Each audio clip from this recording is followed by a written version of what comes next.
A warm welcome back to a new episode of Targets.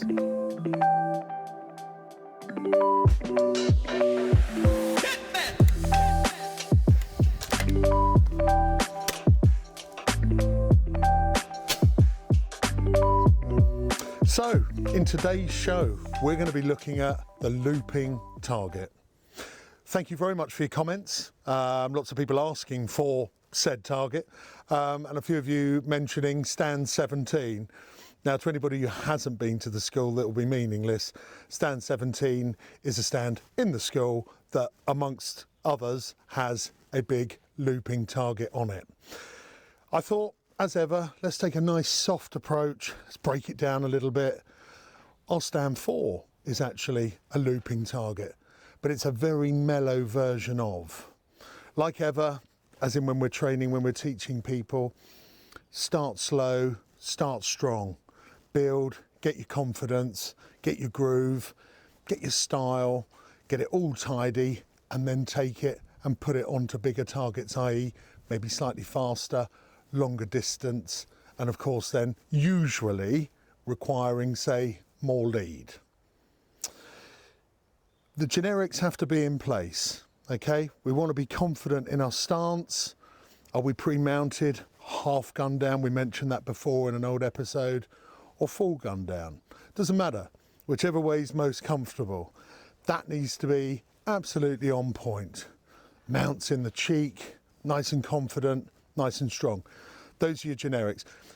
As we did before in other episodes, maybe use a slightly softer target to practice those, to hone that skill, to then start moving on to targets like loopers, where you've got funny lines and you are going to need some lead.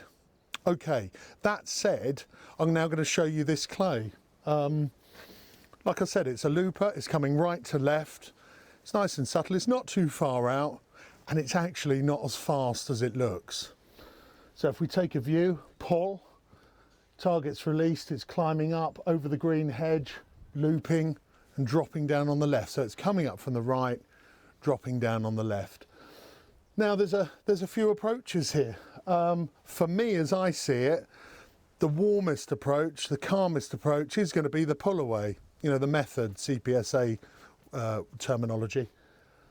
Trying to get on the target fairly early, but then gently moving the gun leftwards to put that little bit of lead to take the shot. Now this is the trick on this. It will be really easy to neatly miss this target in front, to overlead it. We've talked about timing before. It's ensuring that the muzzle is just that wee bit quicker than the target's travelling. So there's an element of control on this one. Let me show you again. Pulling up from the right, curling over to the left. So we're going to release the clay, mount on, gently to the left, take the shot. Specifically on this, I might say as a refinement, just mount on the bottom half of the clay. You know, it's not a sniper shot, it's not precision. Just touch the bottom edge, gently glide left, take the shot. It might be that you are a quicker, you're more of an attack rather than flow. And it might be that you've got fast cartridges. In that case, some have shot this, literally pull, release, bang, straight up at the front edge, letting the pattern do the work, letting the pattern clip the clay. That's great, that's cool. It's a dead clay, it's a point on the card, job done.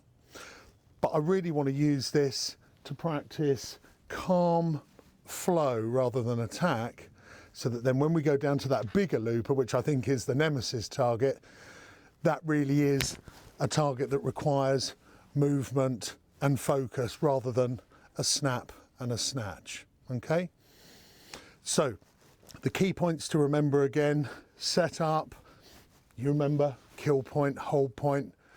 Uniquely on this one, I would say your pick up and your hold are pretty much on top of each other. So you're almost going to see the clay and place the muzzle fairly close together. Soft glide, take the shot. So just keep it nice and steady and calm. Pull. Pull. Pull.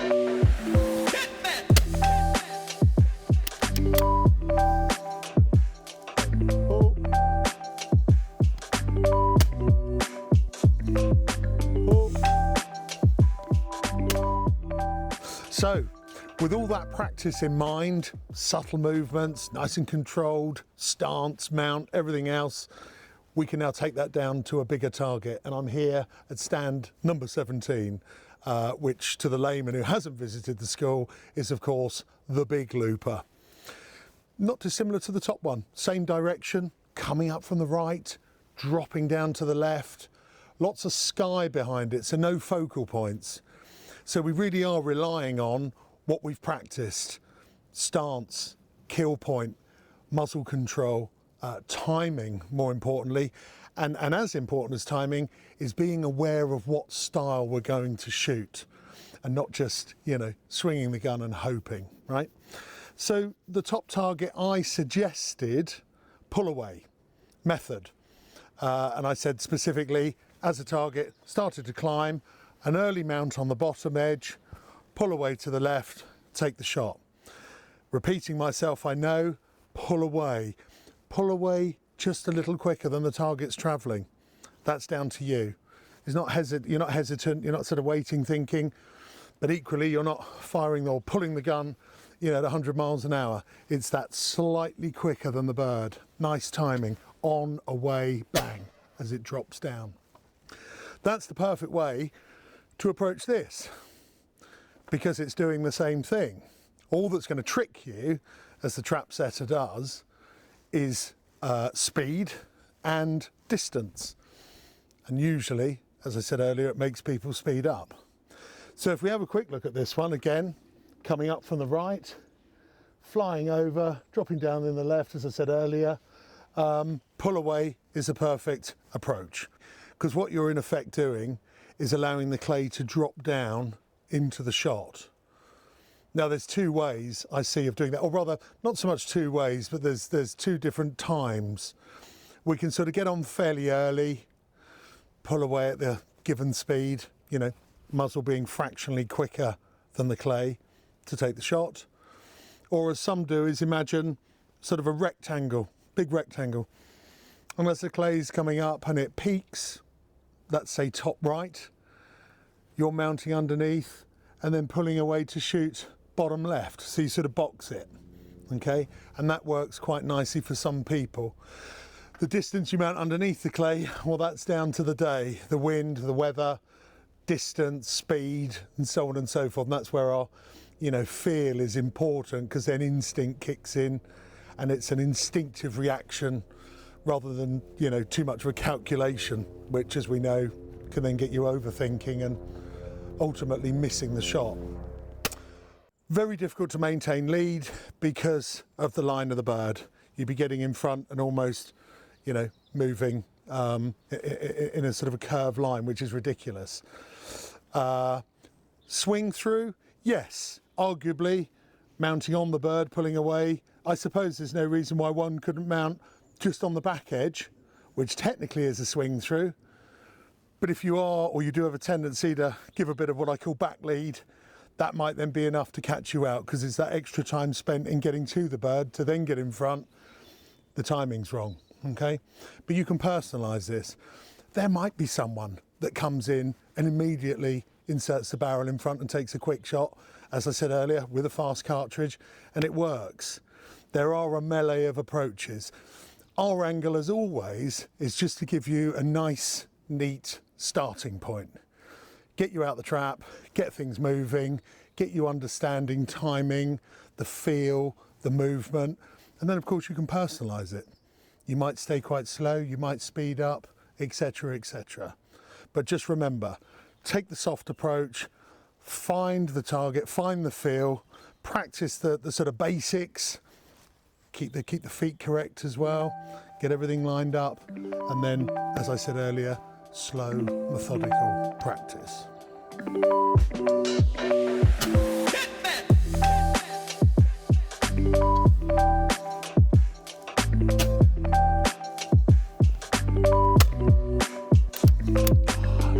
Just can't miss. So, you've seen me do the obligatory couple of shots, right? And edited highlights, yeah? I hit everything. Well, do you know what? No one hits everything. It's just practice and enjoyment. Very quick overview. Loopers. Be clear on your approach. Okay, be clear when you're going to pick it up early or pick it up midway, the rectangular box and so on. Make sure feet and mount are on point. We know that's generic. But the two real key things is the timing and the movement of the gun, okay, both combined. Remember, you're moving that gun just a wee bit quicker than the target's traveling. And just to put it into, to try and sort of visualize it or feel it, imagine you're pulling that gun through treacle. Okay, so it's instinctive, but you've got that control, that lovely sort of, you know, calm feel about it.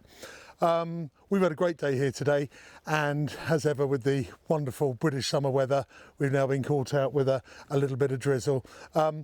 Please do put some comments underneath if there's something I've missed. Obviously, it's, you know, there's a lot of detail as ever.